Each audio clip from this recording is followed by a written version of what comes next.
Hey guys, welcome back. I got a question for you. Have you ever wondered where you should put your money for investing? It's a big decision that most of us struggle to make and struggle to plan for, right? If you want to make a move, right, in your life and you're thinking about what to save up for, maybe it's real estate, maybe it's the stock market, maybe it's a high yield savings account, right? Maybe it's fine art, luxury cars, maybe it's a business. It could be any one of these things. There's so many opportunities out there. It's hard to decide where to put your money. Now, the one thing I can say about that is you really should feel comfortable where you're going to put your money. Now, and there's a big reason for that. If you don't feel comfortable in an investment and that investment goes south, and let's say it starts losing money and you don't feel comfortable, you might sell out and actually lose money on that investment, right? Investments are long-term, high conviction. You need that when you're going to put your money somewhere to get a return, okay? So I want to talk about one of my investments and the reason why I stick with what I know, the stock market, and I stick with what the big dogs, the richest people in the world know, and that's the stock market as well. If you look at Warren Buffett, where did he generate all his wealth? He generated it in the stock market, period. He bought companies, right? That's where you're going to get the most compound growth, okay? Now, can you get that in other markets? For sure. You know, fine art, luxury cars, houses as well. You can get decent returns on those investments. But I'm going to tell you why the stock market is going to give you the best bang for your buck, at least in my experience, right? It might be different for other people, right? People lose money all the time in the stock market. That happens, right? I can't tell you what to buy and how to buy it, when to buy it, right? These are all things that you have to decide, right? I'm not a financial advisor. I can't tell you what to do, how to do it. But I can just tell you my story and how it works. And I'm going to compare that to investing in, let's say, a real estate property. Let's look at that, right? I've got my laptop in front of me so that I can read a few numbers off. Okay, these two mutual funds that I bought 13 years ago, they're this Fidelity Select software and IT, and then I've got a second one, Fidelity Select Retail. And the IT one is heavily invested in Microsoft, and the retail one is invested primarily in Amazon, and you know they've got a bunch of other stocks in that mutual fund, right? Now there's no guarantee in every mutual fund. I've got other funds that don't perform as well, but I'm just going to take these two high-performing mutual funds, right? And I'm going to compare that to what I could do in the real estate market. So 13 years ago, I invested $11,000 in these two funds, $5,000 in one and $6,000 in the other. And 13 years later, I've 7x'd that investment, 700% in $11,000.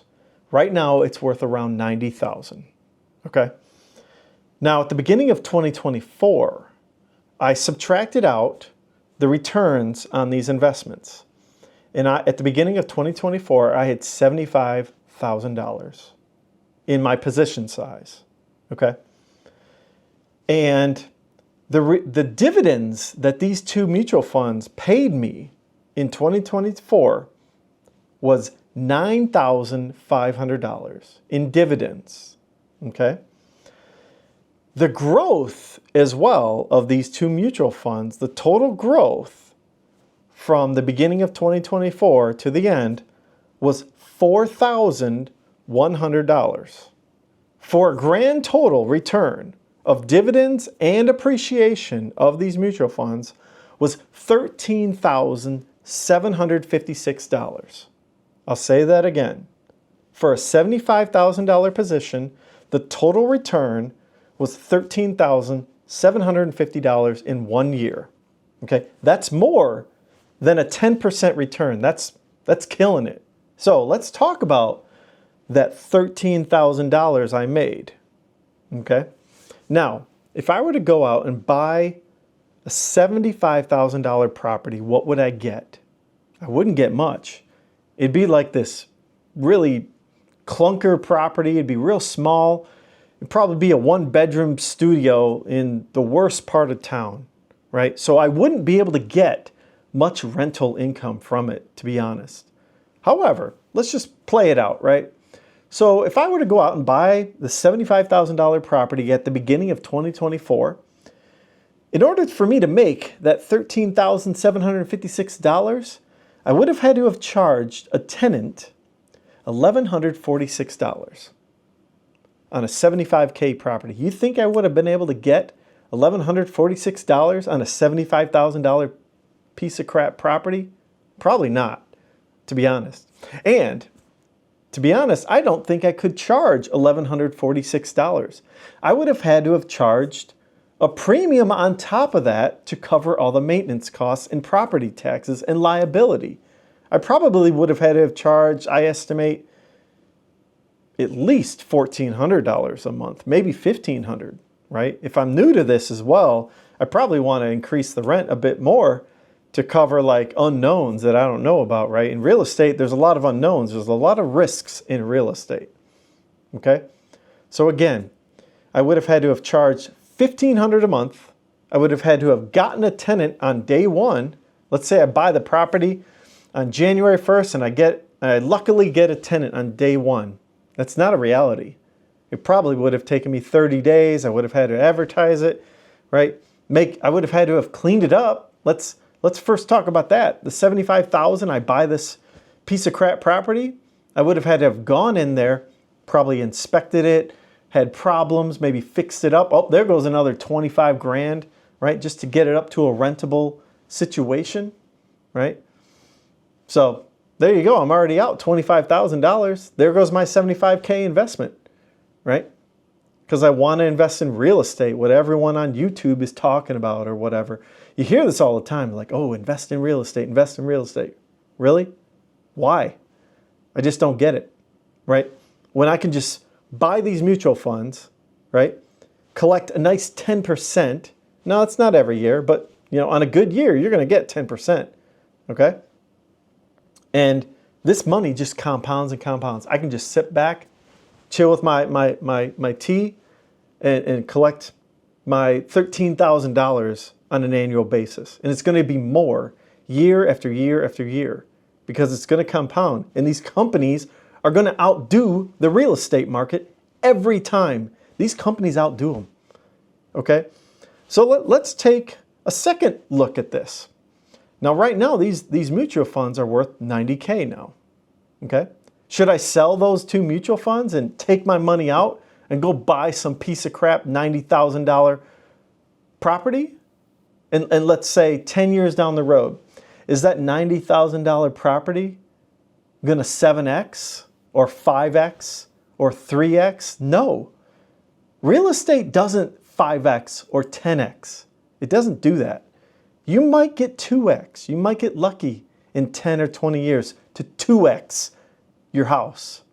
Okay? The house I'm in right now, 20 years ago, the person who built this house, I can look back on the MLS, it's not even worth double what they paid for it. It's not even worth double. And this is a nice piece of property, right? I'm in a nice neighborhood, nice appreciating neighborhood. It's appreciated a decent amount, even from when I bought it, but it hasn't 2X'd, right? So you're going to go and you're going to blow your money on real estate to get, what, 50% return in 10 years? Give me a break, okay?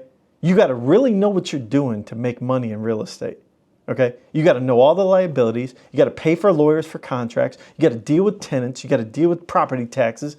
You got to deal with all these maintenance problems you're going to have to deal with on these properties. Really? You're going to do that? You're going to spend your $90K on that rather than put them in two kick-butt mutual funds, right, that are going to potentially 7X over 10, 20 years? Really?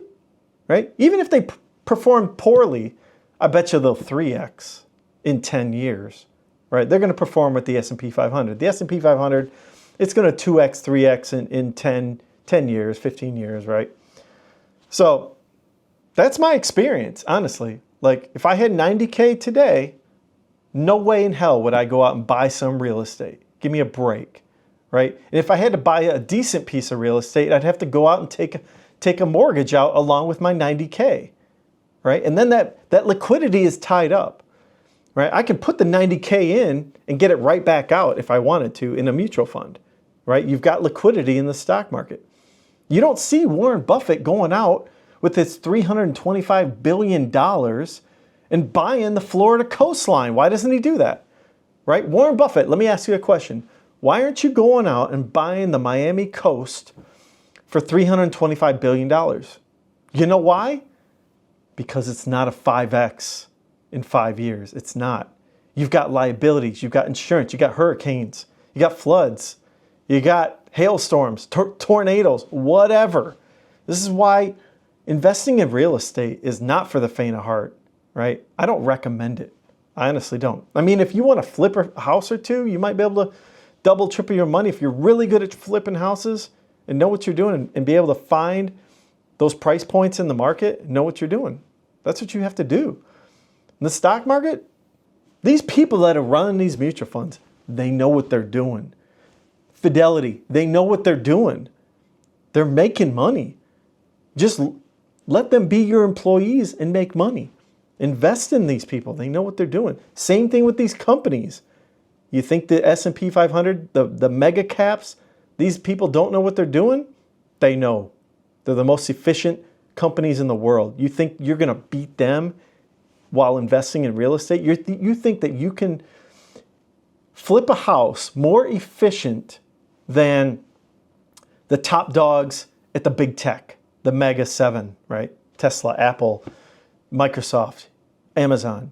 You can beat them flipping houses? No. They're going to beat you every day. This is why the stock market compounds. This is why I invest in these mutual funds. And this is why I'll keep holding these mutual funds. There's no reason to sell these things. Man, let's see, this year I made 13K. Hey, maybe next year it'll be 15K. And the year after that, it might be 20K. You just don't know, right? No, it could be flat, right? I'll take that chance. I'll take that risk any day because these people know what they're doing. These are the big bankers. They got the big funds. You don't see them going out and buying real estate every day. You know why? Because they got crashed out in 2008. They know now, don't be messing with that. Now, they do. They still play in the real estate market, but look what happened. Lehman Brothers, perfect example. Forget that, right? It's not worth it. You got to really know what you're doing in the real estate space. You know, maybe the Dave Ramseys of the world, they can pull that off. But do you? You think you can do it? Just saying, if you don't know what you're doing, don't get involved. Now, even the stock market, you got to know what you're doing, but just saying, that's my experience, right? 13 years later, 11K is up to 90K, right? That's a 10X almost, right? I'm getting there. It'll be a 10X. Give it another year or two, it would be a 10X. So anyways, I just thought you guys would like to hear that story so you can get a picture about what it means to be in the market for 10 plus years and what kind of returns you can get, okay? Now, hey, if you can kick butt in the real estate market, do it. You know, if you can figure out maybe how to do apartment complexes and really compound a property, it's probably doable, right? But that's not for me. So anyways, I hope you guys enjoyed the content. Take a look at my previous video and have a great night. Thanks.